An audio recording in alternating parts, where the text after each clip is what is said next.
Alright guys, enough screwing around. It is time for the second pressure washer, wherever the heck it is. So let's unbox everything. Fuel tank, this is for the smaller pressure washer.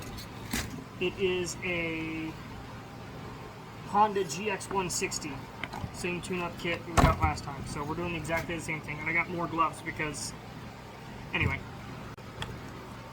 Fuel line, spark arrestor, plate, replacement carb, air filter, cheap spark plug again, nuts and bolts, another fuel filter, all of the gaskets. Let's go. Alright, this is the pressure washer in question, replacing the fuel tank, replacing the carb. Alright, linkage is off, little spring goes to that really small hole right there, linkage goes there. Alright, carb, gaskets, all of that stuff done, linkage is hooked up.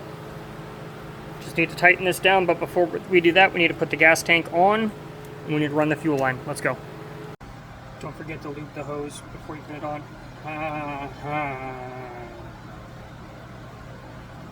Oh.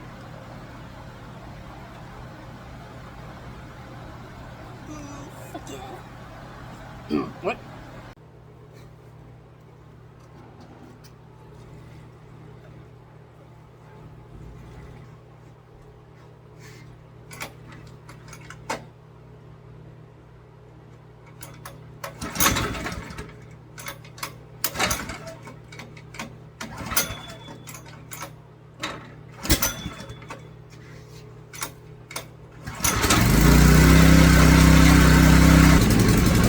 Tires flat?